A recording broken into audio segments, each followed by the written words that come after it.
Ya, salam, selamat pagi, jemaat di GKMI Getsemani yang dikasihi untuk Tuhan. Kita ketemu lagi dalam ibadah online pada pagi hari ini. Hari ini adalah hari Minggu, tanggal 24 Mei tahun 2020.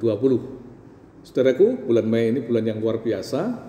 Kita dalam sebulan melakukan kegiatan ibadah sebanyak 6 kali. Dan hari ini kita ibadah untuk minggu yang kelima. Ya, karena di tengah minggu kemarin kita ada ibadah kenaikan Tuhan Yesus ke surga. Dan satu hari minggu lagi, minggu depan, yaitu minggu tanggal 31 Mei, kita masih akan melakukan ibadah bersama lagi. Baiklah, apabila Bapak Ibu Saudara semua sudah bersiap pagi hari ini, mari kita bersama-sama memasuki ibadah ini dengan terlebih dahulu kita bersaat teduh sejenak di hadapan Tuhan.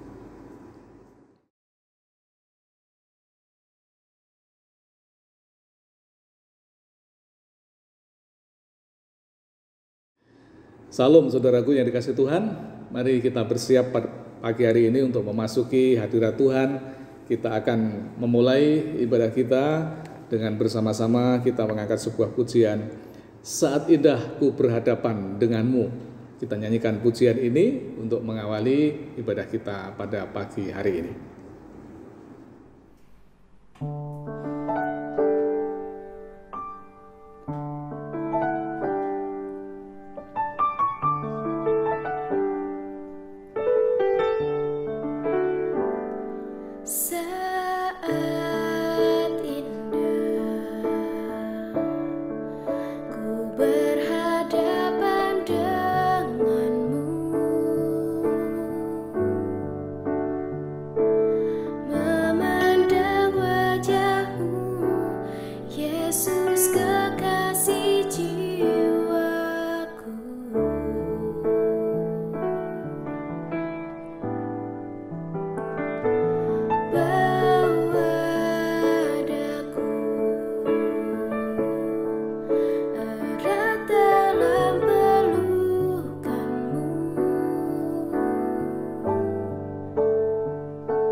Mari sekarang kita akan berdoa bersama-sama, memohon berkat pimpinan Tuhan menyertai jalannya ibadah yang kita lakukan pada pagi hari ini. Bapa kami yang bertata dalam kerajaan surga, kami mengucap syukur kepadamu Tuhan pada pagi hari ini. Tuhan memberi kami kesegaran tubuh kami, kesehatan kembali untuk kami dapat menikmati hari Sabat Tuhan hari ini. Tuhan telah menyertai memelihara perjalanan hidup kami sepanjang minggu yang kami lalui, dan sampai dengan pagi hari ini Tuhan masih memelihara kami. Kami mengucap syukur untuk semua kebaikan Tuhan atas hidup kami. Pagi ini Tuhan kami ingin bersama-sama dengan seluruh anggota keluarga kami masuk dalam ibadah keluarga.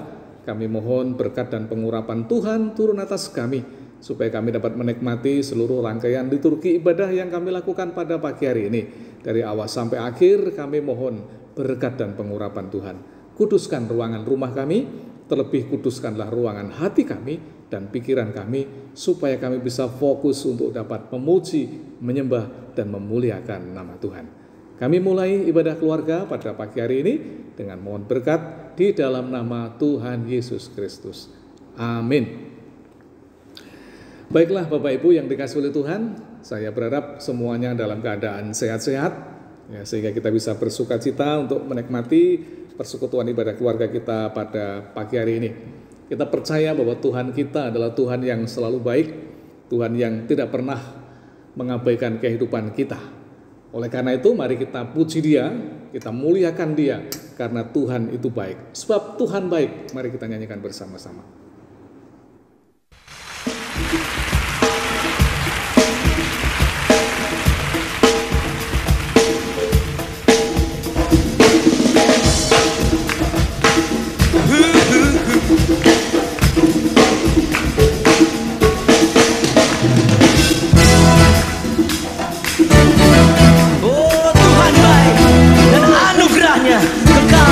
Selama-lamanya.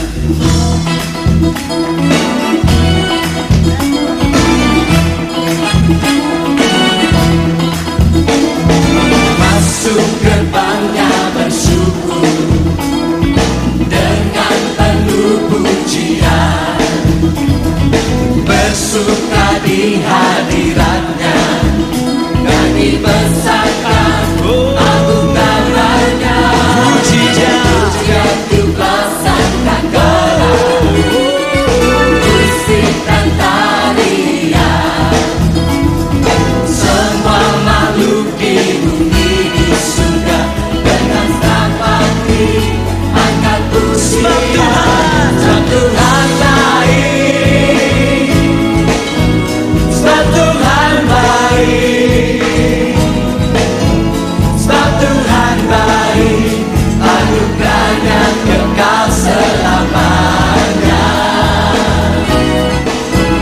Sebab Tuhan baik, sebab Tuhan baik, sebab Tuhan baik, anugerahnya kekal selamanya.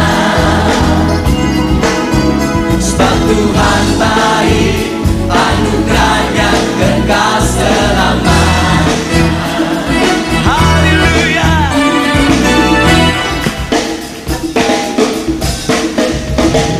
Yesus Kristus Allah Tuhanku, pencipta segalanya,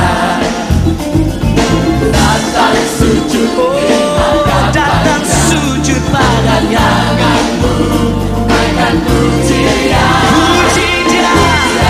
Pasangkan kalah, musik dan tarian, musik dan tarian, semua makhluk di bumi di surga dengan senang hati akan pujian.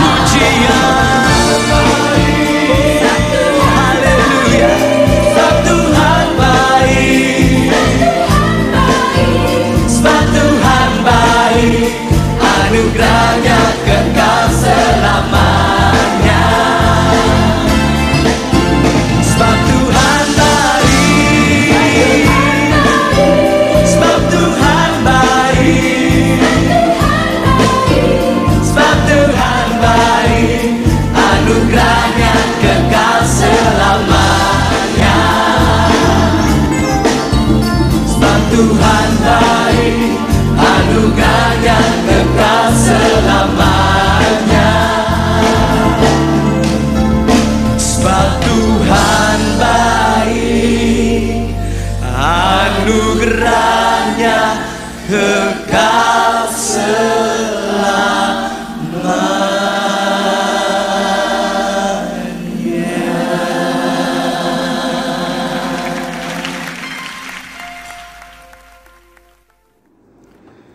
Saudara dikasih Tuhan, kebaikan Tuhan tidak pernah ada habisnya.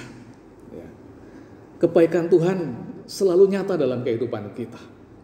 Meskipun kita yang tidak baik sekalipun, Tuhan akan selalu berbuat baik kepada kita. Oleh karena itu mari kita puji Dia, Tuhan Yesus itu baik. Tuhan Yesus itu baik dan tak pernah Dia kehabisan kebaikan untuk kita semua. Mari kita nyanyikan pujian ini.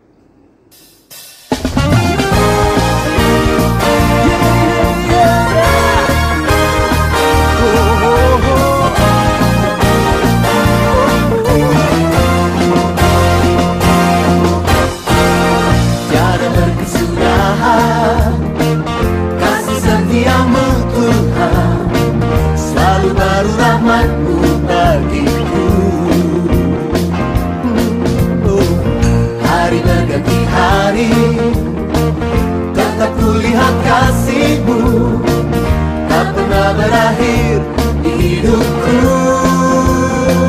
Tuhan Yesus baik, sungguh amat baik, untuk selama-lamanya. Tuhan Yesus baik, yeah, Tuhan Yesus baik, sungguh amat baik, untuk selama-lamanya. Tuhan Yesus baik.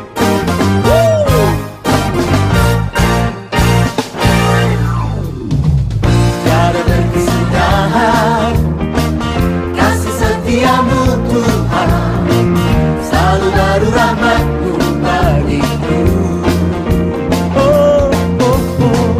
Hari berganti hari, tetap kulihat kasih-Mu, tak pernah berakhir di hidupku. Tuhan Yesus baik, yeah, yeah, sungguh amat baik, untuk selama-lamanya. Tuhan Yesus baik, Tuhan Yesus baik, Tuhan Yesus baik, sungguh amat baik, sungguh amat baik, untuk selama-lamanya. Tuhan Yesus baik. Yesus sungguh baik, sangat baik selama-lamanya. Yeah, Yesus baik bagimu, Yesus baik bagiku, dulu, sekarang, dan selamanya. Ya, sungguh baik. Yesus baik bagimu, Yesus baik bagiku, dulu, sekarang, dan selamanya. Ya, sungguh baik. Tuhan Yesus baik, sungguh amat baik, untuk selama-lamanya. Tuhan Yesus baik, Tuhan Yesus baik, sungguh amat baik, sungguh amat baik, untuk selama-lamanya. Tuhan Yesus baik, dari selamanya, dari selamanya, sampai selamanya, untuk selama-lamanya. Tuhan Yesus baik.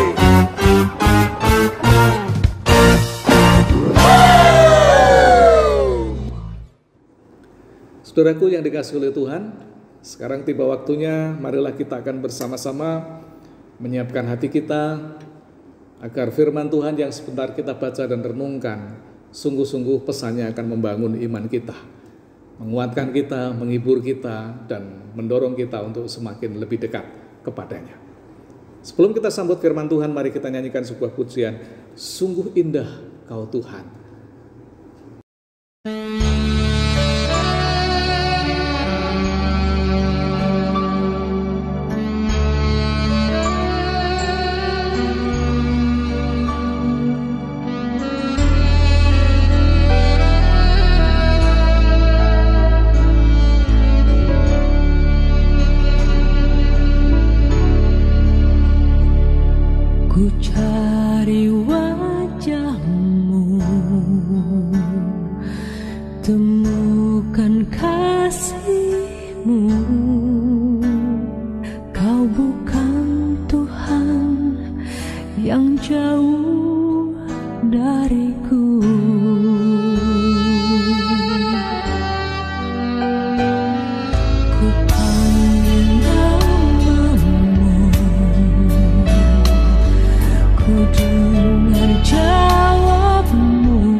Sekarang marilah kita bersama-sama berdoa untuk memohon berkat pengurapan Tuhan supaya firman yang sebentar kita baca renungkan menjadi berkat untuk kita semua.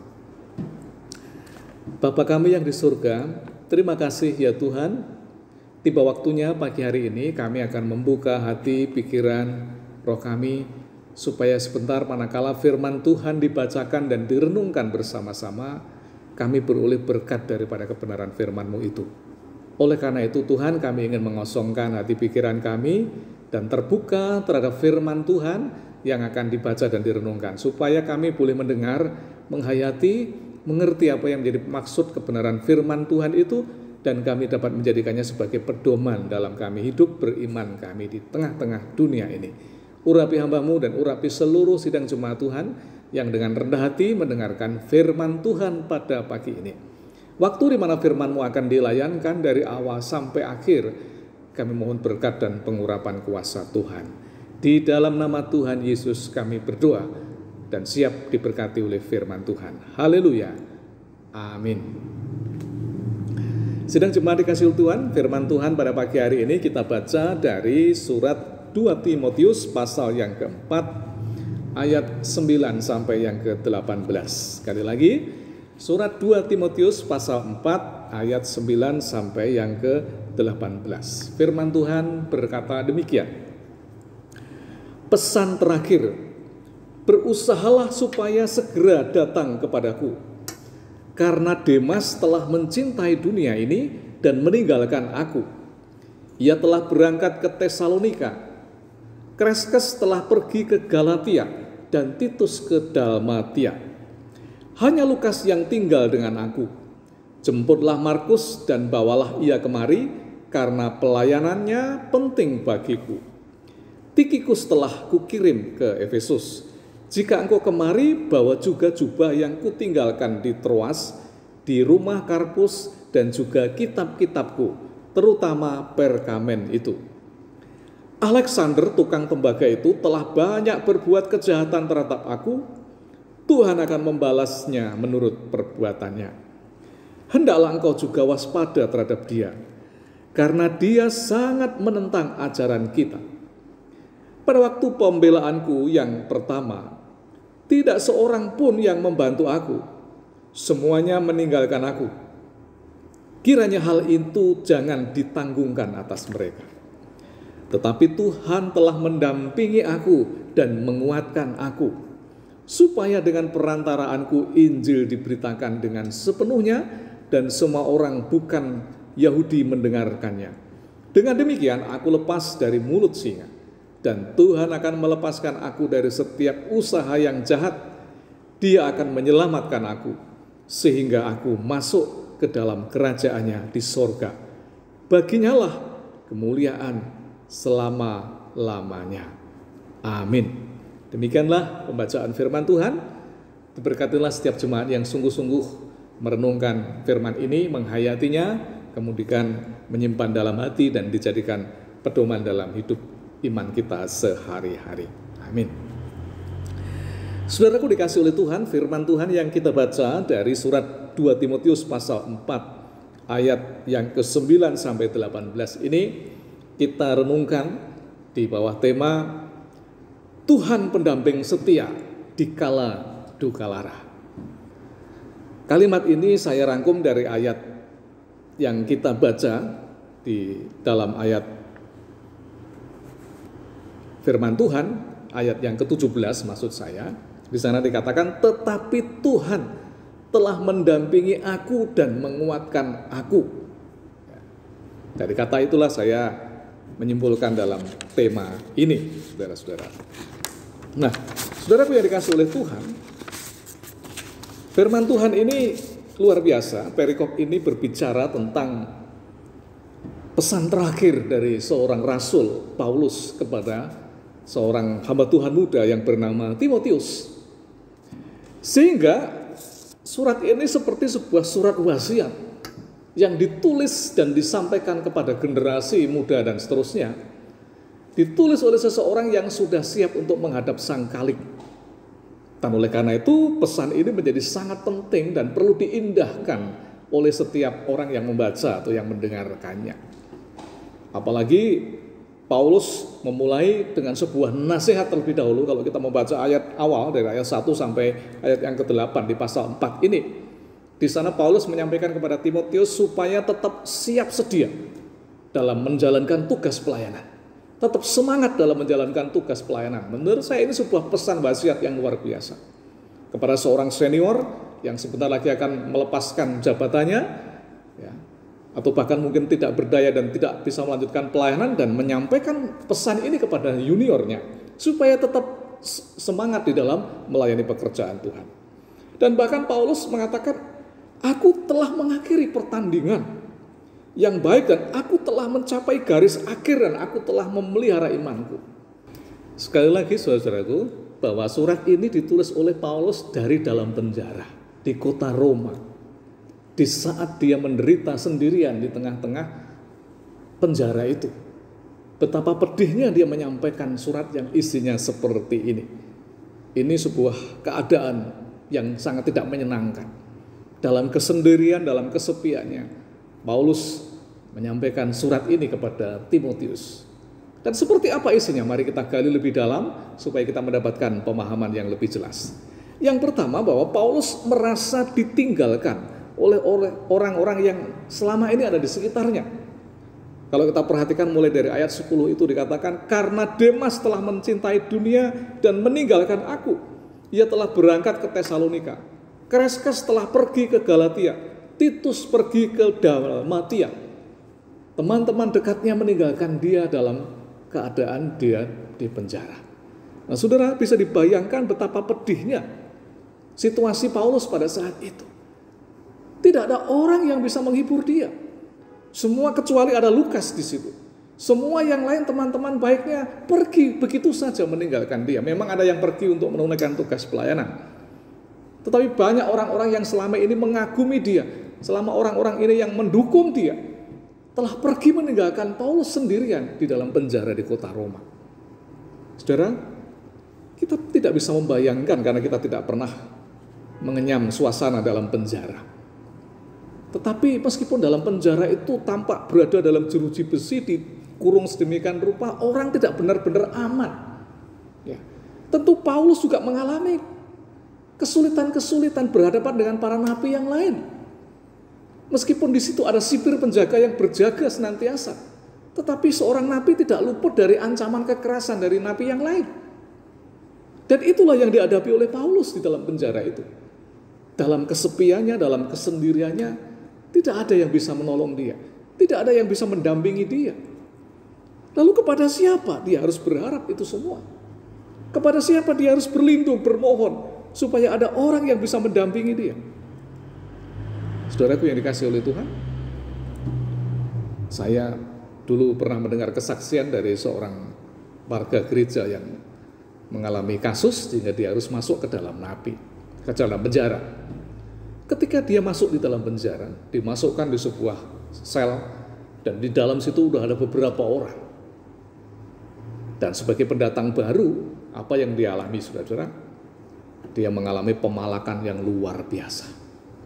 Mulai dari uangnya, mulai dari pakaiannya, mulai dari bekal makanan yang dibawanya, dipalak habis-habisan oleh para nabi yang sudah lama di tempat itu. Dan dia tidak berdaya. Bahkan untuk bisa tidur, bisa nyenyak saja, itu harus berbiaya.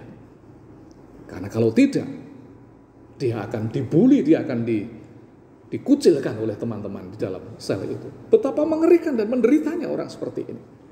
Dan ini yang dialami oleh Rasul Paulus ketika ia di dalam penjara. Dia merasa ditinggalkan oleh orang-orang terdekatnya. Bahkan di dalam penjara itu dia mengalami kesulitan-kesulitan yang kita tidak bisa membayangkan apa yang terjadi di sana.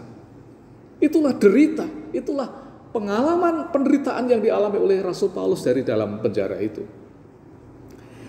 Nah, saudaraku yang dikasihi oleh Tuhan, dalam situasi yang seperti ini, tidak banyak orang yang mau datang mendekat.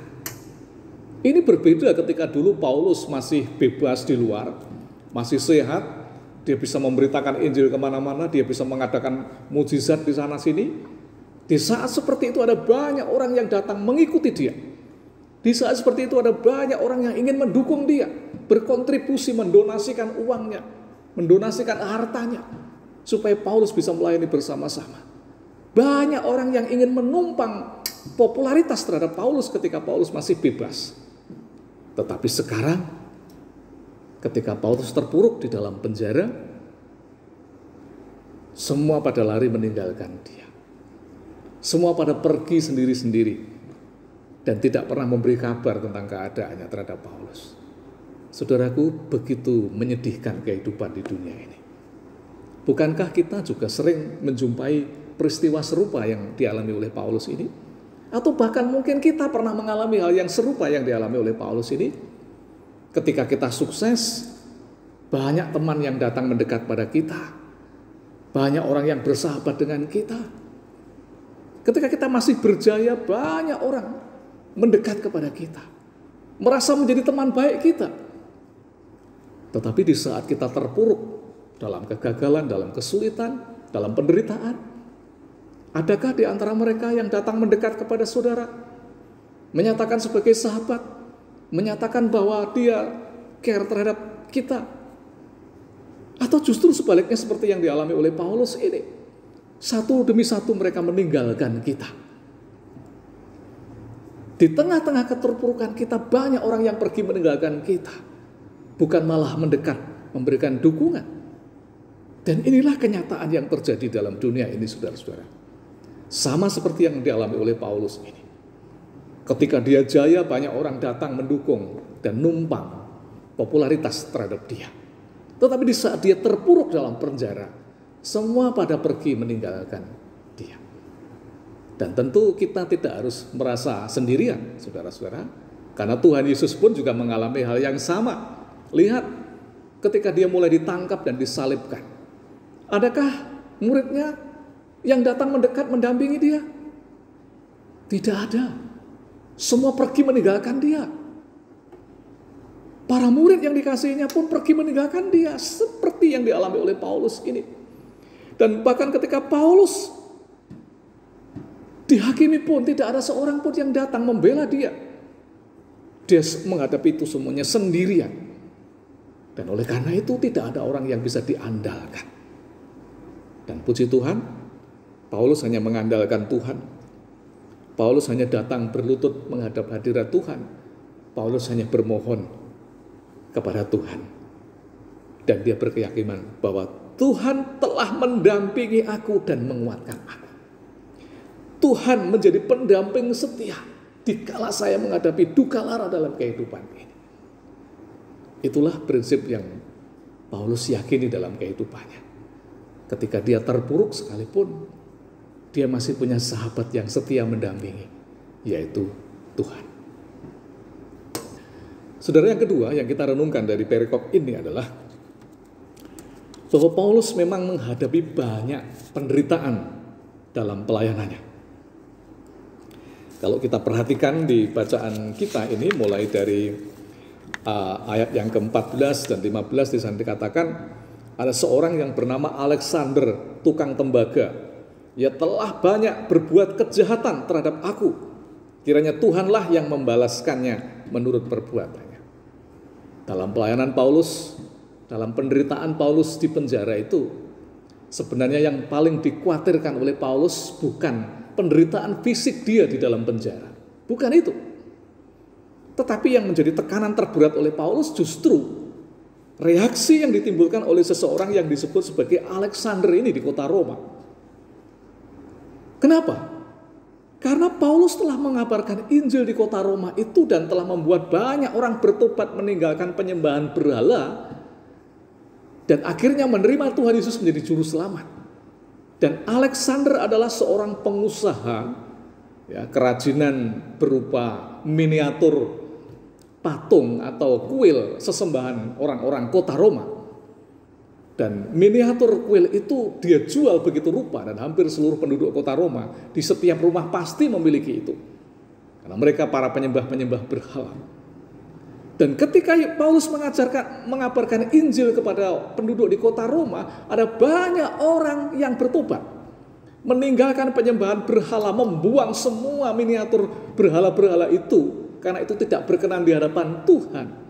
Dan yang belum pernah membeli pun diputuskan setelah bertobat tidak akan membeli benda-benda penyembahan berhala seperti itu. Dan tentu saja ini berdampak terhadap usaha yang dikelola oleh Alexander. Dia akan kehilangan pasar. Produknya kemungkinan tidak akan terbeli. Karena kebanyakan orang telah bertobat menyatakan diri percaya kepada Yesus. Sehingga tidak lagi perlu harus menyembah kepada berhala. Dan ini menjadi tantangan terberat bagi Paulus, saudara-saudara. Oleh karena itu pada masa itu, Alexander ini, kalau kita membaca di sejarah gereja, Alexander ini mengerahkan seluruh karyawannya, anak buahnya, mengadakan demonstrasi besar-besaran di kota Roma. Ia menuntut supaya Paulus dipenjarakan. Dan bukan hanya Paulus dipenjarakan, Alexander dan para pengikutnya menuntut supaya Paulus ini dihukum mati. Karena dia telah merugikan banyak pihak. Dia menuduh Paulus telah membuat keonaran dan kekacauan di kota Roma. Dan oleh karena itu Paulus layak harus ditangkap, dipenjarakan, dan kalau perlu dihukum mati.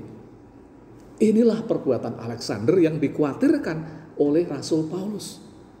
Oleh karena itu Paulus juga berharap kepada Timotius supaya berhati-hati terhadap pergerakan yang dilakukan oleh Alexander dan kawan-kawannya ini. Karena inilah tantangan terberatnya. Dialah kelompok yang akan melawan pemberitaan Injil. Dialah yang akan menjadi hambatan dan rintangan untuk memberitakan Injil di tengah-tengah masyarakat kota Roma pada masa itu. Nah, saudaraku yang dikasihi oleh Tuhan, setiap Injil diberitakan, selalu ada penolakan. Setiap nama Yesus ditinggikan, di situ ada banyak orang yang menolaknya. Dan inilah realitas dalam pelayanan pekabaran Injil, saudara-saudara. Maka sebagai orang percaya, sebagai orang beriman yang telah menerima Yesus Kristus menjadi Tuhan dan Juru Selamat, resiko menderita karena iman itu harus kita sadari. Paulus masuk ke dalam penjara bukan karena dia melakukan sebuah tindakan kriminal. Paulus masuk ke dalam penjara bukan karena dia melakukan sebuah kejahatan yang layak dihukum. Tidak. Paulus masuk ke dalam penjara di Roma hanya karena dia membela imannya. Hanya karena dia memberitakan bahwa Yesus Kristus anak Allah itu, yang mereka salibkan itu, dan yang mereka bunuh kemudian dikuburkan dalam 3 hari, bangkit dari kematian. Dan dia hidup kekal naik ke surga. Dialah Mesias Juru Selamat atas umat manusia di dalam dunia ini. Dan atas perbuatannya mewartakan Mesias itulah, maka Paulus rela menderita, ditangkap dan dijebloskan ke dalam penjara. Saudaraku yang dikasihi oleh Tuhan, ini adalah sebuah kesadaran yang harus kita pahami sebagai orang beriman, sebagai orang yang telah menerima kasih karunia Tuhan Yesus Kristus itu, yang telah menyelamatkan jiwa kita ini, bahwa penderitaan adalah bagian yang melekat bagi orang-orang beriman. Dan oleh karena itu kita harus menyadari hal ini. Sama seperti Paulus menyadari, memang akan datang penolakan-penolakan. Memang akan datang penderitaan demi penderitaan. Tetapi kita harus sadar, kita punya pendamping setia, kita punya sahabat sejati, bahwa Tuhan Yesus akan beserta dengan kita. Saudaraku, apakah kita juga mengalami tekanan-tekanan yang lain selain karena iman kita? Apakah kita juga mengalami penderitaan-penderitaan di sepanjang hidup kita? Ya, seperti yang dialami oleh Paulus ini. Ya. Apa yang harus kita lakukan? Kepada siapa kita harus berharap? Kepada teman, mungkin saya bilang tadi, teman sudah pada pergi ketika melihat keadaan kita terpuruk. Tidak ada yang mau mendekat dengan kita. Bergantunglah kepada sang sahabat sejati. Dialah pendamping setia yang dapat memberikan kekuatan kepada kita. Dialah pendamping setia yang akan menopang kita di saat kita sedang terpuruk, di saat kita sedang menghadapi penderitaan dan kesulitan di tengah-tengah dunia ini. Yang ketiga, saudara-saudaraku, yang kita renungkan dari perikop ini adalah bahwa Paulus sepenuhnya bergantung kepada pemeliharaan Tuhan. Kita baca mulai ayat 17 itu, Tetapi Tuhan telah mendampingi aku dan menguatkan aku supaya dengan perantaraanku Injil diberitakan dengan sepenuhnya dan semua orang bukan Yahudi mendengarkannya. Dengan demikian aku lepas dari mulut singa dan Tuhan akan melepaskan aku dari setiap usaha yang jahat. Dia akan menyelamatkan aku sehingga aku masuk ke dalam kerajaannya di sorga. Baginya lah kemuliaan selama-lamanya. Amin. Inilah doa Paulus yang luar biasa, saudara-saudara. Ya. Dia berdoa dan berharap Tuhan saja yang akan bisa melepaskan semua penderitaan yang dia alami. Semua tekanan, semua kesulitan, semua intimidasi yang ditimbulkan oleh orang-orang yang tidak suka terhadap dirinya.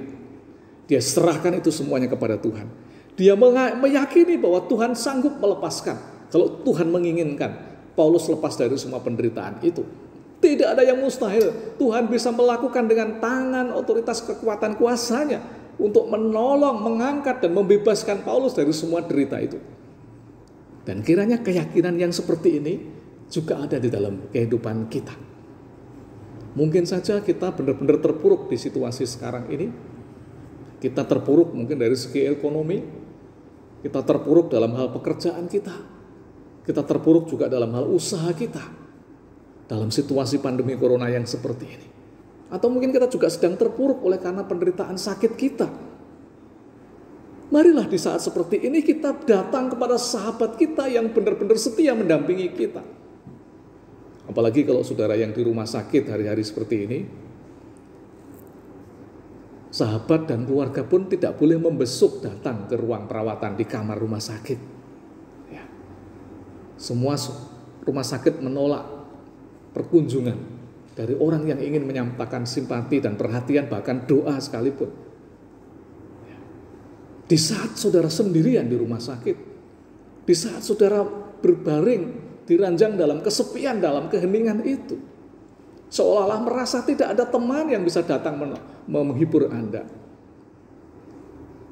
Apa yang bisa kita lakukan? Maka datanglah, panggillah sahabat sejati itu. Dialah pendamping saudara di kala duka dan lara. Dialah yang setia menyertai kita. Dialah yang setia mendampingi kita. Dia akan memberi kekuatan kepada kita. Bahkan dia sanggup melepaskan kita sebagaimana yang diyakini oleh Paulus bahwa Tuhan sanggup melepaskan Paulus dari semua rancangan jahat yang dibuat oleh orang-orang di sekitarnya. Karena Tuhan sejatinya adalah sahabat yang paling setia mendampingi kita di kala kita menghadapi duka dan lara dalam kehidupan ini. Saudaraku yang kekasih di dalam Tuhan, jangan terlalu berharap kepada manusia, karena manusia suka ingkar atas janji dan kesetiaannya. Maka berharaplah hanya kepada Tuhan, karena Dia sanggup menjadi pendamping setia kita di dalam segala keadaan kita. Dialah pendamping kita yang setia di kala kita sedang mengalami kesukaran apapun di tengah-tengah dunia ini. Dan mari kita datang mendekat kepada Dia. Dia tidak akan pernah ingkar janji. Dia akan tetap setia menyertai kita di saat kita mengalami apapun dalam kehidupan di dunia ini. Kiranya Tuhan saja yang dipuji, dan kiranya saudara juga menjadikan Dia pendamping dan sahabat setia di dalam kehidupan kita. Tuhan memberkati kita semuanya. Amin. Mari kita berdoa. Bapa yang di surga, terima kasih Tuhan, pagi hari ini firman-Mu telah diperdengarkan kepada kami, bagaimana Paulus menjalani perjalanan imannya di tengah-tengah kesulitannya. Dia tidak kehilangan pengharapan, dia tidak menjadi putus asa. Dia tahu bahwa setiap orang akan mengecewakan, akan meninggalkan dia. Tetapi satu hal yang dia tahu, bahwa Tuhan adalah pendamping setia yang tidak pernah beranjak meninggalkan sedikit pun atas anak-anaknya yang berharap kepada Tuhan. Oleh karena itu ya Bapa, kami berdoa kepadamu, berkatilah kami semua. Berkatilah setiap jemaat Tuhan yang mungkin hari-hari ini sedang merasa terpuruk, hari-hari ini sedang merasa kesepian, kesendirian, merasa orang-orang terdekatnya meninggalkan dia, merasa sahabat-sahabatnya telah melupakan dia. Tuhan, Engkau adalah pendamping setia atas anak-anak-Mu. Maka biarlah kami menghadap ke hadapan Tuhan Kami datang mendekat kepada Engkau Tuhan, supaya Engkau juga dekat dengan kami. Engkaulah yang akan setia menopang, menolong, melepaskan kami dari semua jerat penderitaan dalam dunia ini. Tolonglah Tuhan setiap jemaat-Mu yang mungkin sedang terpuruk secara ekonomi, usaha, kehidupan keluarga, persaudaraannya. Tuhan, jadilah Engkau sahabat yang setia. Jadilah Engkau pendamping yang setia atas jemaat Tuhan, sehingga kami semua merasa tidak ditinggalkan oleh-Mu ya Tuhan. Terima kasih atas firman-Mu yang mengingatkan kami, supaya kami bergantung dan berharap hanya kepada Tuhan yang adalah pendamping setia kami. Kami bersyukur atas semuanya ini, kami berdoa memohon berkat-Mu atas firman-Mu ini dalam nama Tuhan Yesus. Amin. Saudara dikasih Tuhan, tiba waktunya kita akan bersama-sama masuk di dalam doa-doa syafaat kita pada pagi hari ini. Mari kita siapkan hati untuk bersama-sama masuk dalam doa. Ada beberapa pokok doa yang perlu kita doakan bersama-sama. Kita terus berdoa untuk kehidupan kita bersama sebagai jemaat GKMI Getsemani, agar tetap bertumbuh dalam iman. Kita berdoa untuk pekerjaan, usaha kita. Kita berdoa untuk pendidikan anak-anak kita supaya tetap bisa berjalan meskipun sekolah dilakukan dengan cara dari rumah masing-masing. Kita juga mendoakan untuk jemaat kita yang sedang sakit. Ada Ibu Lina Purba yang dirawat di rumah sakit, ada juga Ibu Sumarni yang juga dirawat. Kiranya Tuhan memberi kesembuhan kepada mereka, dan doakan pula para jemaat yang juga dalam proses pemulihan supaya mereka dijamah dipulihkan oleh Tuhan. Kita juga berdoa untuk program-program gereja kita, rencana pembangunan gedung sekolah minggu, rencana ada retreat jemaat, ada pembekalan guru-guru sekolah minggu. Ke depan juga akhir tahun ini pergantian majelis, pergantian pengurus komisi. Kita terus mendoakan semuanya ini supaya bisa berjalan dengan baik. Doakan pula kebutuhan dana operasional pelayanan supaya tercukupkan setiap minggunya. Berdoa pula untuk bangsa dan negara kita khususnya dalam menghadapi pandemi corona ini, supaya kebijakan pemerintah efektif sehingga segera bisa pulih bangsa kita kembali normal dan kita bebas untuk beraktivitas di luar sana. Berdoa untuk pergumulan keluarga kita masing-masing, dan jangan lupa berdoa pula untuk persembahan yang akan kita berikan kepada Tuhan.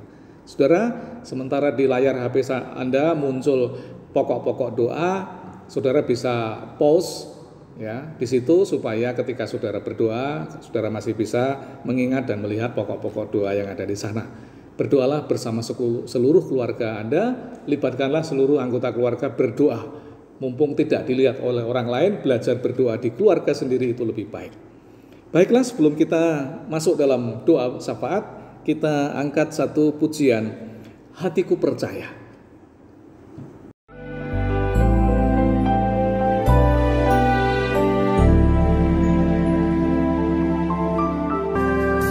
Saat ku tak melihat jalanmu,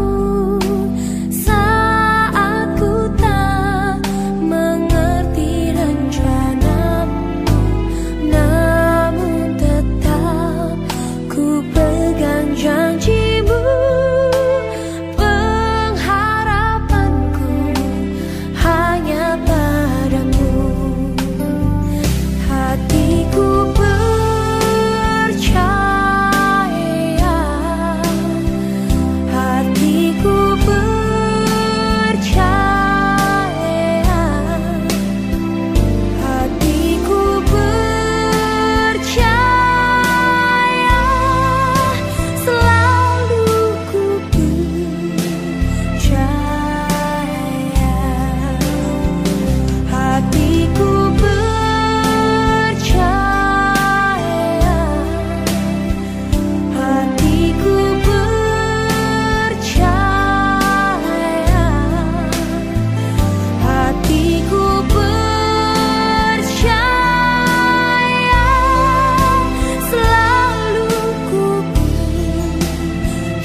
Saudaraku yang dikasihi oleh Tuhan, tiba waktunya kita akan memberikan persembahan kita kepada Tuhan. Seperti biasa, siapkan persembahan saudara ke dalam amplop, beri kode inisial atau tanggalnya, supaya ketika saudara membawa, menyetor, menyerahkan kepada bendahara, ada data yang harus dicatat dan diperiksa. Oleh karena itu, apabila saudara juga menginginkan ada petugas kolektan yang datang ke rumah, hubungi Pak Haryono, Pak Ari akan dengan sukacita datang mengunjungi rumah saudara, mengambil persembahan saudara. Ini yang kita lakukan, dan kiranya bagi saudara yang ingin mentransfer persembahannya bisa mentransfer ke nomor rekening gereja sebagaimana yang sudah dilakukan oleh saudara-saudara yang lain.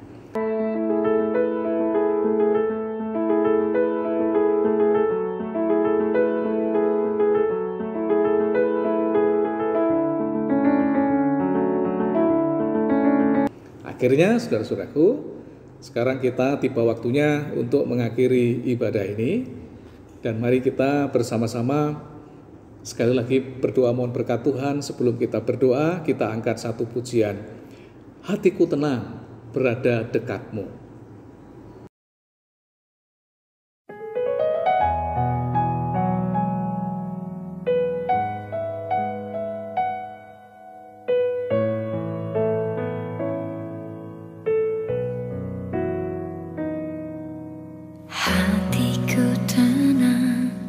Berada dekatmu, kaulah jawaban hidupku.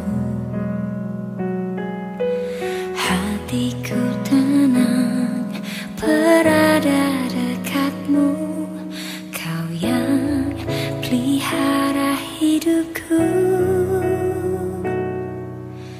Pertolonganmu begitu ajaib,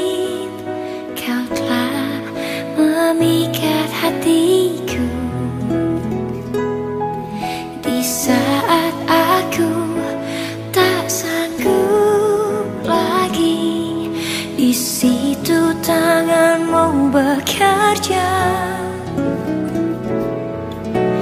Pertolonganmu begitu ajaib, kau telah memikat hatiku. Kini mataku tertuju padamu, ku rasakan kasih-Mu, Tuhan.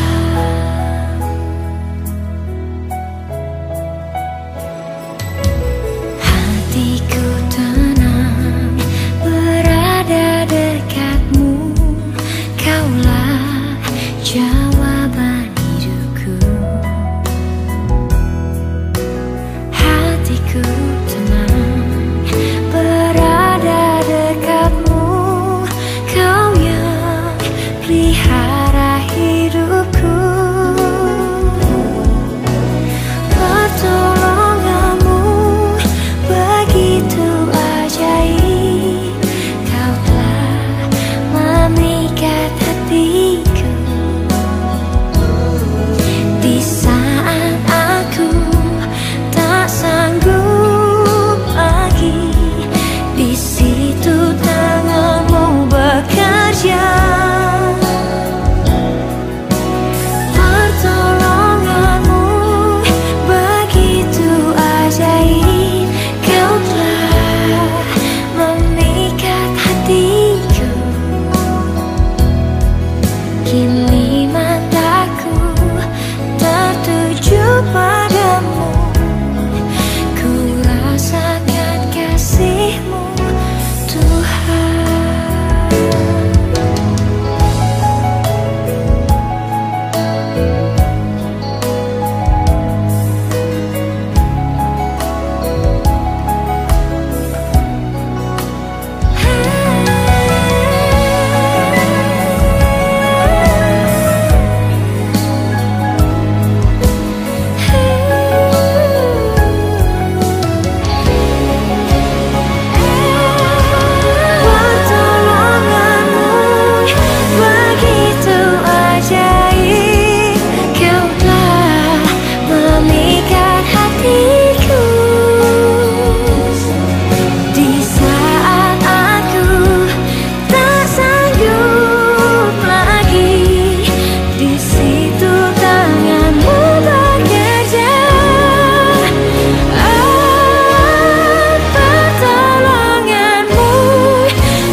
Mari saya ajak saudara, kita akan bersama-sama masuk di dalam doa.